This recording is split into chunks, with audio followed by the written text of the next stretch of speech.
Scenario था और 2014 के जजमेंट से लेकर 2025 तक में क्या बदलाव आया है, कहाँ हम लोग अपने और समाज को आगे देखना चाहें।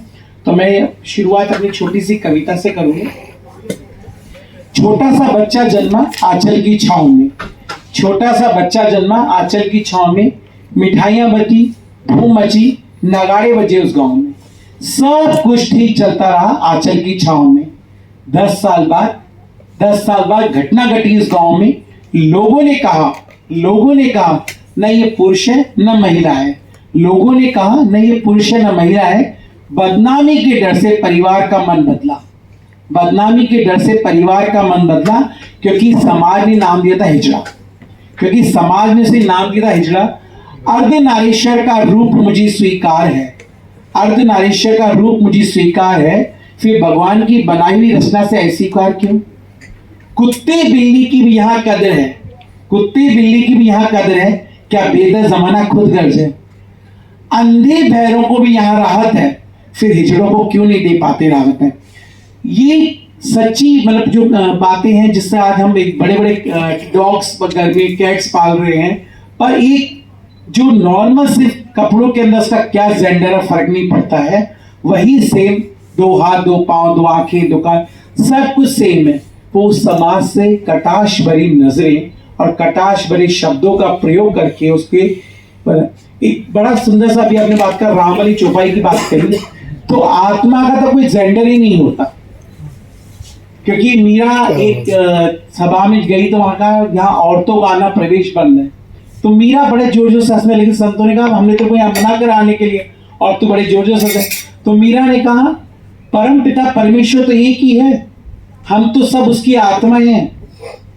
तो बोले संतों ने कहा कि आत्मा कोई जेंडर ही नहीं है, ये तो फर्क हम लोगों ने करा कि आत्मा, ईश्वर ने तो कुदरत ने तो इंसान बना के भेजा, भेदभाव तो हम कर रहे हैं। अगर हम मैं 2014 से पहले हम जब बचपन में थे पढ़ते थे स्त्रीलिंग पुल्लिंग नपुंसकलिंग, तो स्त्रीलिंग के बारे में तो हमेशा स्कूल के जो गुरुकुल में टीचर हुआ करते थे, गुरु हुआ करते थे, वो स्त्रीलिंग के लिंग के बारे में बहुत खुलासा से बात करते थे, पुल्लिंग के बारे में खुलासे से बात करते, पर जहाँ नपुंसकलिंग शब्द होता है उसके खुलासे से बात नहीं करते, बता तो व्याख्या ही नहीं कर पाते थे, जिससे आज समाज में वो समाज ने तो मुझे दूर किया और मैंने भी अपने आप को, समाज ने अपने आप को और दूर कर लिया। आप देखो कि 2014 से पहले समाज को न जीने का अधिकार, मेरे वजूद की लड़ाई को, मैं इंसान हूँ, मैं भारतीय हूँ, अपने वजूद की लड़ाई को ले मैं भी इंसान हूँ, मुझे इंसान ही नहीं माना गया था। आप देखो कि मैंने जिस माँ के पेट से पैदा होकर 36 नसों का दूध पी के बड़ी हुई हूँ और उस जगह मुझे माना ही नहीं गया कि मैं इंसान हूँ। और अपनी लड़ाई को लड़ते हुए हम लोग, अगर ये दादा भीम अम्बेडकर ने आर्टिकल 14 और 15 नहीं लिखते, इक्वलिटीज की बात नहीं करते, शायद मैं सुप्रीम कोर्ट का दरवाजा खटखटा नहीं पड़ती। क्योंकि अगर आर्टिकल 14 और 15 के थ्रू पे अगर मुझे सारी चीजें मिल जाती तो शायद मुझे सुप्रीम कोर्ट का दरवाजा खटखटा। ठीक है, 2014 में मुझे 1 दिन का वोट देने का अधिकार तो मिल गया, क्या वोट देने के अधिकार के साथ साथ मुझे और चीजें भी चाहिए थी। वो चीजें भी 2019 में आके हमारा ट्रांसजेंडर एक्ट आया, ट्रांसजेंडर एक्ट लेके आए, पहले 2018 के अंदर आया बिल आया, उसके अंदर बहुत सारी चीजें कमियां थी, जिसमें आपने रोजगार देने की तो बात करी नहीं, मुझे लाइवलीहुड देने की बात नहीं करी, पर पहले जो मेरा पुश्तैनी काम था बधाई का उसको बैंड करने की बात हो गई थी। आखिर पूरे वापस उसमें संशोधन किया गया और 2019 के अंदर एक नया बिल पारित हुआ जिसमें बहुत सारी चीजें के लिए बात करी गई है, जिसपे आज इतना सारा इम्प्लीमेंट हुआ है। और उसके बाद 2020 के अंदर मेनली रूल्स भी आ गए। और राजस्थान एक ऐसा स्टेट है जो बेसिकली बाकी स्टेटों के लिए रोल मॉडल बनता है, क्योंकि राजस्थान में बहुत सारी पॉलिसीज हैं, बहुत सारी चीजें हैं जिसके लिए हम आज राजस्थान में काम कर रहे हैं। और राजस्थान में 2014 के जजमेंट से पहले मैं किसी डिपार्टमेंट में जाती थी ना, तो डिपार्टमेंट का कोई पर्सन बात नहीं करता था, बोला आपको क्या जरूरत है, मतलब इसे उसको सेंसिटाइज करने के बाद में आज वही ISRS ऑफिसर्स मुझे बुला करके कुछ पॉलिसीज चेंज करनी होती हैं, कुछ पॉलिसीज बनानी है, क्या गाइडलाइन चेंज करने के लिए मुझे बुलाया जाता है, तब आगे होती है। पहला स्टेट आज अगर मैं बात करती हूँ समाज की, कहीं एजुकेटेड बिलिंग पॉलिसीज नहीं है, पर राजस्थान में पहला एक ऐसा है, हमारे नूर शेखावत को हम लोगों ने बाद में जाके 12th में कॉलेज में जाके एडमिशन दिलाया, तो ऐसी पॉलिसी जाके आज बच्चे जाकर के कॉलेज में निडर होकर के पढ़ पा रहे हैं, जहां पर जेंडर न्यूट्रल की बात करी जा रही है, टॉयलेट्स की बात करी जाती है। यहाँ तो अगर हम बात कर रहे हैं स्वच्छ भारत मिशन की बात कर रहे हैं, तो एक किसी ने ये नहीं सोचा कि इस समाज को भी कि टॉयलेट की जरूरत हो, किसी ने सोचा ही नहीं। मैं मेल में जाकर मेल में जाती हूँ तो लड़के बड़े अजीब नजर से मुझे देख रहे हैं, फीमेल में जाती तो फीमेल कंफर्टेबल नहीं, मैं कहाँ जाऊंगी कहीं। मतलब ये चीजें देखो कि 2019 के एक्ट जो आया उसके अंदर बहुत सारी चीजें कही गई कि हर स्टेट के अंदर वेलफेयर बोर्ड होना चाहिए, हर डिपार्टमेंट्स के अंदर कोई भी पॉलिसीज है उसके लिए इनके साथ जोड़ेंगे। हम कह रहे हैं को अलग से पॉलिसीज मत बनाओ, जो पॉलिसीज बनी हुई है सिर्फ उसके अंदर संशोधन करने की जरूरत है, उसमें एक शब्द लिखनी चाहिए ट्रांसजेंडर। हम नहीं कह रहे कि हमारी अलग से टॉयलेट बनाए, आप जेंडर न्यूट्रल टॉयलेट बना दीजिए, और नहीं तो जहाँ ट्रांस महिलाओं की है वहां पर ट्रांस महिला लिख दीजिए, और जहाँ पुरुष के है वहां ट्रांस पुरुष लिख दीजिए। सॉल्यूशन तो पूरा ही हो गया। हम क्यों कहते हैं अलग? क्योंकि हम अलग हैं ही नहीं ना, वी आर नॉट अलग, क्योंकि समाज ने मुझे अलग कर दिया, और अलग नहीं थी मैं समाज का हिस्सा थी, समाज ने मुझे अलग। अगर आप शास्त्रों की बात करते हैं तो आप हमारे पूरे 18 ग्रंथ हैं, मनुस्मृति से लेकर के रामायण से लेकर के हर जगह मेरा उल्लेख है। ऐसा कोई ग्रंथ नहीं है जिसमें मेरा उल्लेख ना हो, किसी चौपाई में मेरा उल्लेख ना हो।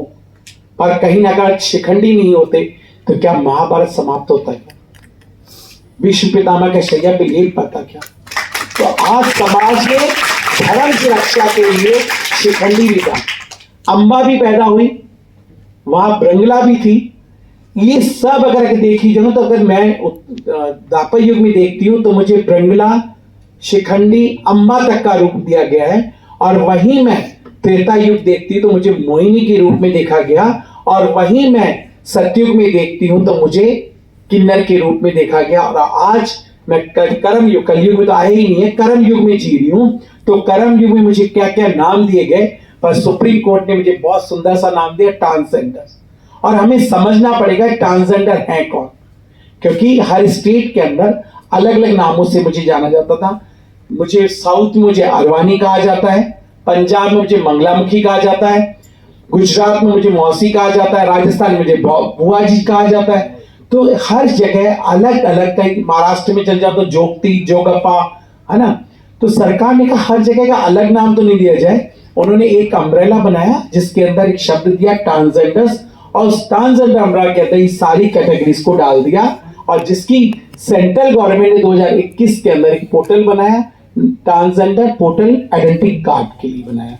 तो आज देश भर में सब लोग ऑनलाइन जाके अपने आइडेंटिटी कार्ड, क्योंकि हर स्टेट हमारी कम्युनिटी का है, एक सबसे माइग्रेंट पॉपुलेशन है। मैं अपना शहर, अपना वतन छोड़ करके मैं हैदराबाद चली गई, हैदराबाद में पैदा हुई तो मैं चली गई महाराष्ट्र चली गई, और महाराष्ट्र में पैदा हुई तो मैं राजस्थान चली गई। तो सरकार ने कहा हर स्टेट का नहीं, इसे सेंट्रल सेंसर डाटा होना चाहिए, इसलिए सरकार ने एक सेंट्रल नेशनल पोर्टल चालू किया, जिसके बिहाव पे पता चल पाए कि हर स्टेट के अंदर कितनी पॉपुलेशन है, उसके बिहाव पे जाके। अब मैं यहाँ तो इंक्लूसिव की बात करूंगी, पॉलिसीज की बात करती हूँ, तो अगर आज मैं आंकड़ा देखती हूँ तो मैं आज जॉब कैरियर को लेके देखती हूँ तो वहां पर 1437 लोगों ने अपना जॉब कैरियर को लेके रजिस्ट्रेट किया, वो ट्रांसजेंडर, जिसमें 137 इस राजस्थान के हैं।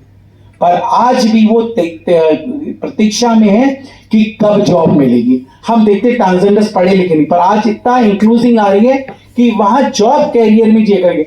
मेरे पास 187 बच्चे जो है हाई एजुकेशन है, प्राइमरी एजुकेशन के लिए राजस्थान का प्रॉपर डाटा है, किस डिस्ट्रिक्ट में, किस शहर के अंदर हमारे बच्चे वहां पढ़ रहे हैं, क्योंकि ये डाटा होना बहुत जरूरी है कि आने वाले फ्यूचर के अंदर जो पुराने लोग चले गए हमको दें। मैंने लास्ट ईयर 188 बच्चों को स्किलिंग डेवलपमेंट के लिए कोर्स तैयार करा, पर विडंबना देखो, कोई अपने पार्लर में जॉब देने को तैयार नहीं है, कोई अपनी टेलरिंग की शॉप पे उनको रखने को दिया। अगर रख भी देते हैं तो वहां आने वाले जो कस्टमर हैं क्या उनसे फेशियल कराना पसंद करेंगे? नहीं कहेंगे।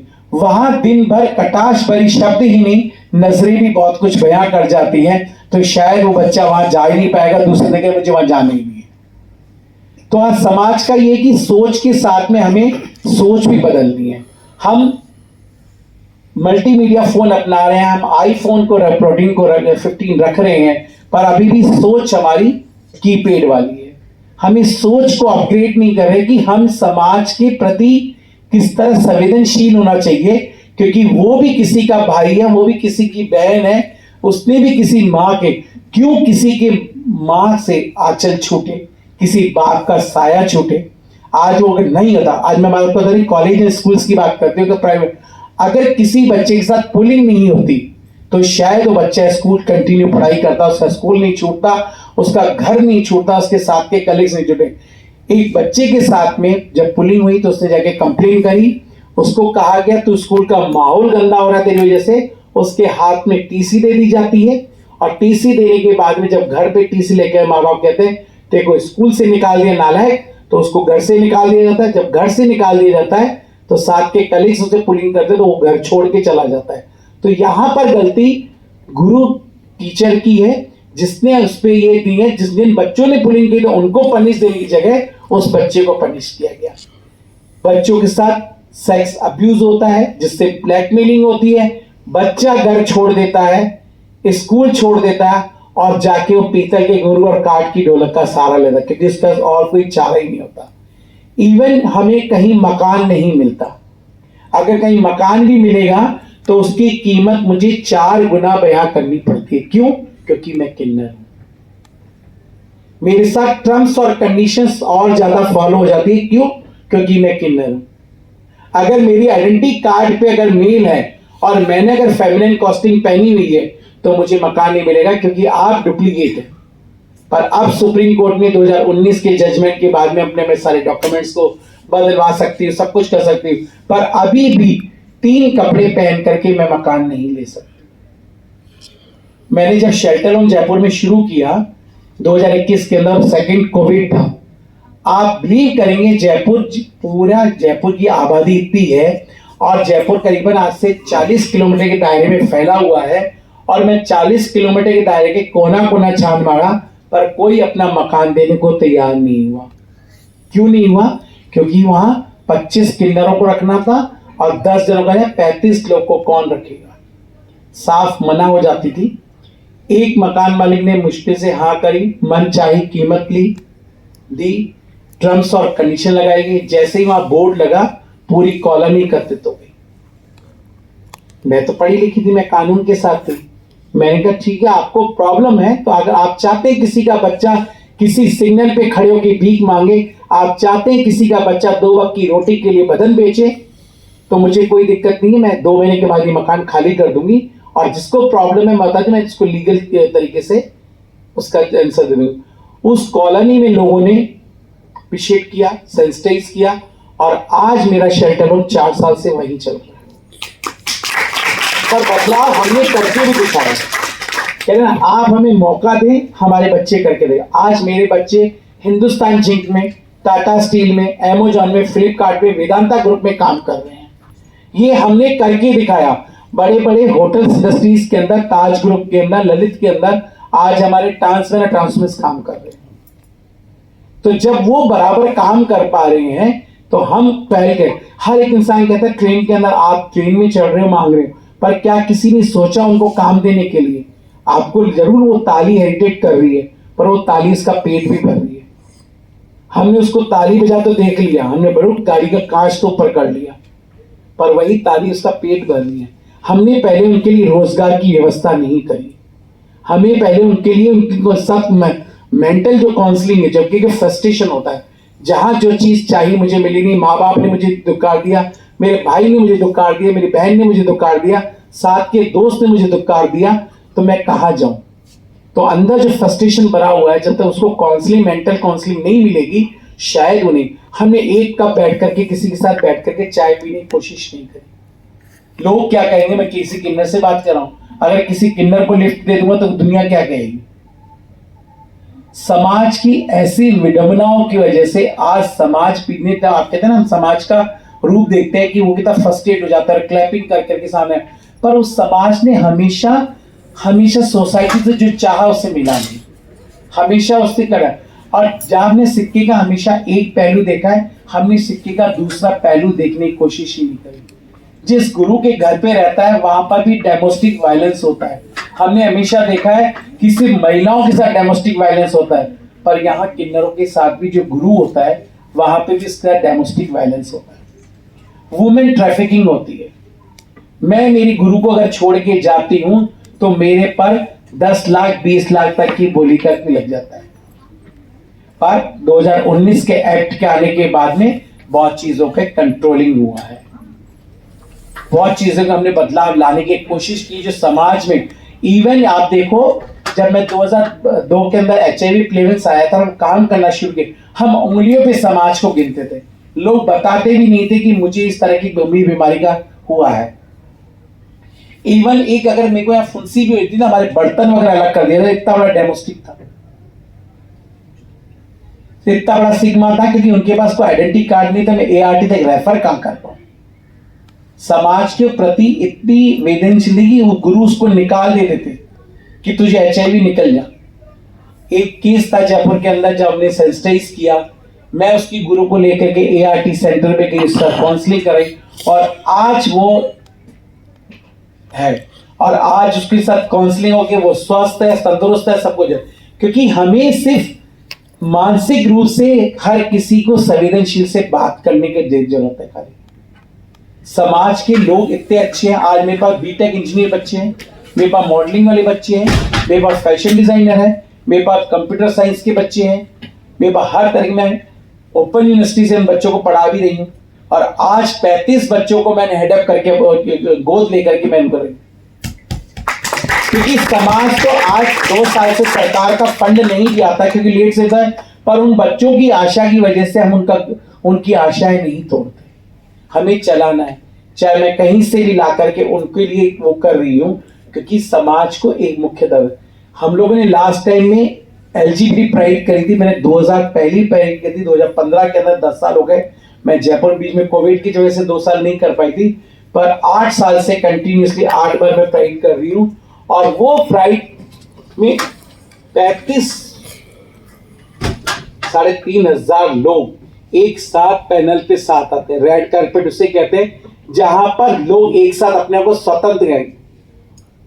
हमने वो बच्चे देखे जहां उनको फांसी के फंदे से झूलते हुए बचाया है, जहां उस डिप्रेशन में जब बच्चा चल जाता है, माँ बाप उनको इस तरह करते हैं, ड्रग्स के इंजेक्शन देके घर में सुला देते, कहीं बाहर नहीं जाए, किसी को पता नहीं चले।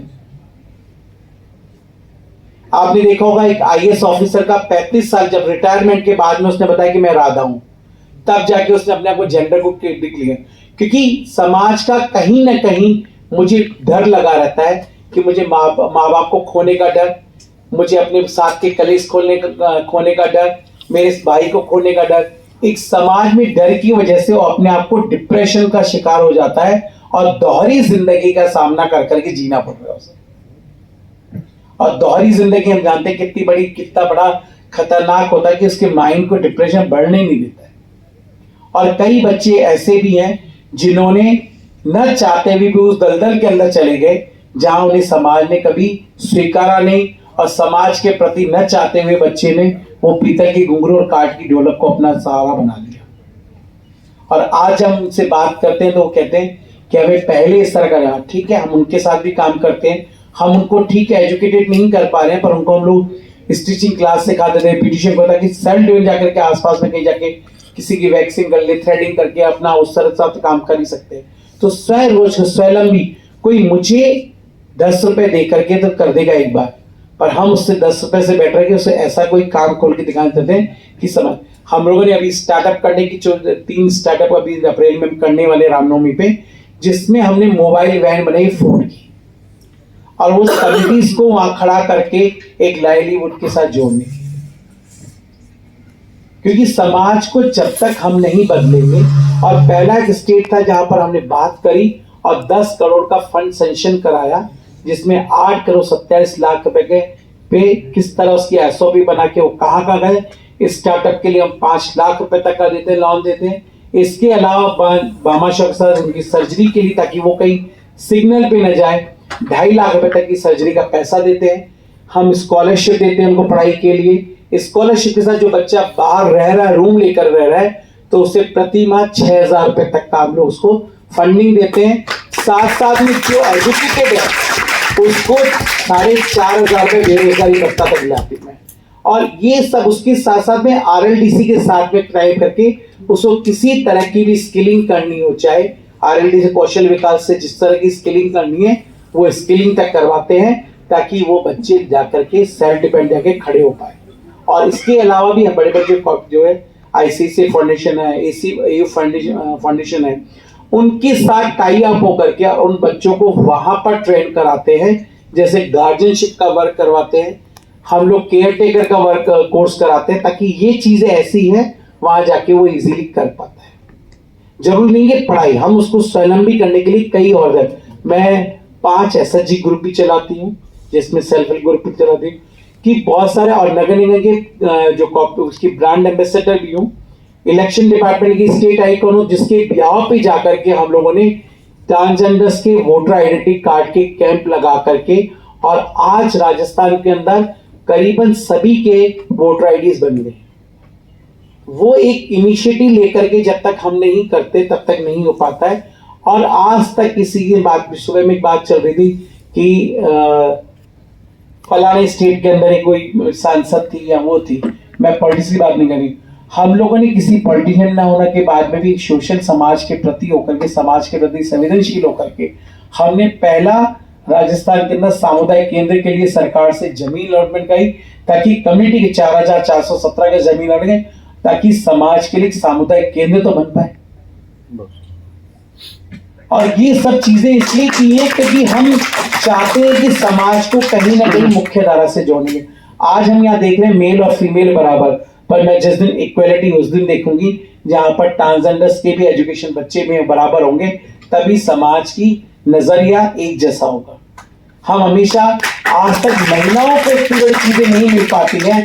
अगर एक महिला भी काम पे जाती है, अगर शाम को घर आ गई तो वही उसे खाना बनाना है, 4 बातें और सुननी है, तेरी कमाई हमें नहीं चाहिए, रोज ऐसा साधा। अगर रात को ऑफिस के कलीग्स ने किसी छोड़ दिया तो उनपे और के अलग से लंच लगते हैं। तो आज समाज उन औरतों तक को आगे नहीं आना पा रहा, और जहां मेरा समाज तो कितने 1100 साल पीछे धकेल दिया। 700 साल मुगलों ने शासन किया, 200 साल अंग्रेजों ने किया, और 75 साल मेरे देश को आजाद हुए हैं। यानी 975 साल मेरे देश ने जिस समाज को पीछे धकेल दिया, वो 10 साल में तो इतनी जल्दी आगे आएगा ही नहीं ना। उस समाज को बदलने के लिए समय चाहिए, क्योंकि पुलिस प्रोटेक्शन सेल पहला राजस्थान के अंदर बना, जहां हमने पुलिस प्रोटेक्शन सेल बनाया, और पुलिस प्रोटेक्शन सेल के साथ में हमने हर थाने के अंदर एक एक नोडल ऑफिसर अपॉइंट करवाया, जिनको हर रेगुलर हम लोगों ने प्लान के अकॉर्डिंग उनको ट्रेन करते हैं, ताकि कोई भी मेरी भाई या मेरा बहन वहां जाए और अपने लिए बात करे तो वो पुलिस स्टेशन उसके लिए सर्वप्रिय हो जाए और बात करने के लिए संवेदनशील हो जाए और उसकी मदद करने के लिए तैयार हो जाए। तो यही चीजें हैं जिस समाज के प्रति हमको संवेदनशील होना चाहिए। इंक्लूसिव की बात तो सब करते हैं। मैं पुरानी बात बताते होंगे, मेरे साथ किसी ने अब्यूज कर लिया, मेरे साथ मारा, ये किया, पर उसके बाद मैंने क्या बदलाव किया, किसी और के साथ नहीं है, वही चेंजेस है। अगर मैं पुरानी बात को लेकर बैठी जाऊंगी तो सुबह के सवेरे की किरण नहीं दे पाऊंगी।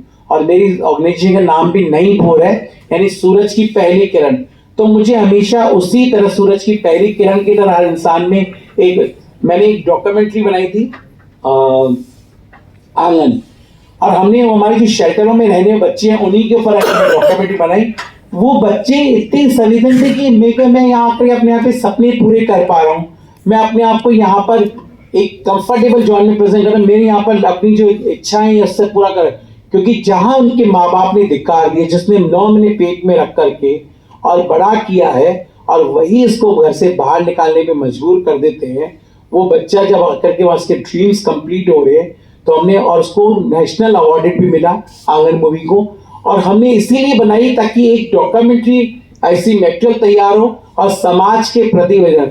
मैंने पहला 2017 के अंदर जयपुर का मेट्रो स्टेशन पे एक वॉल बनाई जिसपे लिखा गया मेरी आईडी मेरी पहचान। यानी मुझे किसी मेल और फीमेल से नहीं जाना जाए, मुझे मेरी जो रियलिटी आइडेंटिटी है उसी से जाना जाए। और वो 2017 की लड़ाई लंबी लड़ी, और 2021 के अंदर सरकार ने नेशनल पोर्टल चालू किया और सबकी ट्रांसजेंडर आइडेंटिटी कार्ड बनना शुरू हुआ। तो ये मुहिम होती है कि हम अकेले नहीं है, गांधी जी ने भी अकेली लड़ाई लड़ी थी, पर कारवां बनता गया। और आज ये है कि समाज के प्रति सबसे बड़ा, देखो ना कितने सारे फॉर्म्स है, जहाँ ऑनलाइन देखते हैं, ऑफलाइन देखते हैं, हर जगह ट्रांसजेंडर्स का ऑप्शन है। सबसे बड़ी स्वीकारता यही है। और सबसे बड़ी तो आज इतने कॉलेजेस के अंदर यहाँ बैठ करके ट्रांसजेंडर्स के प्रति सब चीजों को जानकारी हो रही है। और सबसे बड़ी चीज तो जब होगी जब स्कूल के 6th या 7th स्टैंडर्ड्स के चैप्टर्स के अंदर ट्रांसजेंडर का चैप्टर जब आएगा और बच्चा जाके अपनी मम्मी को बोलेगा कि जाकर के आज मुझे ट्रांसजेंडर्स के बारे में पता है, बात करने के लिए बोला है, उसके ऊपर 4 लाइन लिखने के लिए बोली है, तो शायद समाज में और फैली हुई भ्रांतियां बदल। कहते हैं ना, हम बच्चे चुरा के ले जाते हैं, हमारी बददुआएं लगती हैं, हम मरते हैं तो हमें जूतों से मारा ले जाता है। ये सब मिथ्याएं हैं और इन मिथ्याओं को जब तक हम नहीं तोड़ेंगे तब तक समाज को मुख्य धारा से नहीं जोड़ सकते। अभी सुबह से हम आप लोग के साथ हैं, क्या फर्क पता चल रहा है कि हम थर्ड जेंडर है या मेल है या फीमेल है? हम सब इक्वल दिख रहे हैं। कपड़ों के अंदर किसी का जेंडर्स को नहीं पता कर पाते। फिर समाज ने ये नजरिया अलग अलग क्यों रखा है? जब ईश्वर ने 2 आंखों से सबको एक नजर से देख रहा है, फिर हम कौन होते हैं कि अलग अलग नजरिए से? क्योंकि इंडिया एक ऐसा है वहां पर होमोफोबिया ज्यादा है। हम अपने से ज्यादा दूसरों की बात करना ज्यादा पसंद करते हैं। इसने ऐसा क्यों किया, उसने ऐसा क्यों किया। हम ये नहीं कहते कि मैंने क्या किया। और कभी अपने आप से जैसे दिन भर सुबह जब इंसान घर से निकलता है तो एक ऊर्जा लेके निकलता है और शाम को एक तजुर्बा लेके घर के अंदर घुसता है ना, और उस तजुर्बे के साथ में उसने कहां पर जाके कमी देखी, अगर वो एनालिसिस करता है तो शायद वो किसी और पे टिप्पणियां करना बंद कर देगा और समाज के प्रति समाज को एक संवेदनशील के इंसान मानना शुरू कर देगा। और समाज में आज भी मैं बात करती हूं तो समाज में कई बड़े जगह पे बात तो करी जाती है, पर जब साथ चलने की बात आती है तो कोई एक पहलू साथ नहीं करता। अभी होड़ा में मैं देखती हूँ कि सब कहते हैं एक ही फोटो मेरे साथ, एक फोटो मेरे, और जब साथ में फोटोज को अपलोड करने की बात आती है तो सब पीछे हट जाए। आज पुष्पा माई बन गई, पवित्रा माई बन गई है तो बड़ी चले, पर वही एक जो सिग्नल पे खड़े होना वही ट्रांसजेंडर है, उसके अंदर भी एक आशाएं हैं, उसके अंदर भी एक वो है, वही वो इंसान है, पर वो पेट का मारा अपने 2 वक्त की रोटी के लिए वो दिन भर अपना गड़ी धूप में खड़ा रहता है और उसमें वो पूरा हिस्सा उसका भी नहीं होता। जिस एरिया में खड़ा रहता है उसकी गुरु को उसका हिस्सा देना पड़ता है, तब जाके वो वहां दिन भर खड़ा रहता है। क्योंकि हम सिक्के का हमेशा जब तक सेकंड पहलू नहीं जानेंगे तब तक समाज के प्रति ऐसी ही वेदना बनी रहेंगी। जिस दिन कभी एक आपको कोई भी ट्रांसजेंडर मिले, उस साथ बैठ कर के 5 मिनट जब बात करेंगे तो शायद वो अपने दर्द को बयां कर पाएगा, और अपने दर्द को बयां कर पाएगा तो शायद आप समझ पाएंगे। एक कप चाय या एक गिलास पानी पिएंगे उसके साथ में तो शायद वो आपका अपने संवेदनशील बन पाएगा। और मैं अपनी बाउंड्री यही बांधूंगी। और जहां पर मैं यही कहूंगी, अगर आपके प्रति में कोई भी सवाल और कोई भी क्वेरीज है, बहुत सारे हैं, तो आप अगर बात करेंगे तो हम उसका सवाल का जवाब दे पाएंगे, तो बहुत सारी मिथ्याएं और दूर हो पाएंगी और बहुत सारे खुलासे और हो पाएंगे। धन्यवाद।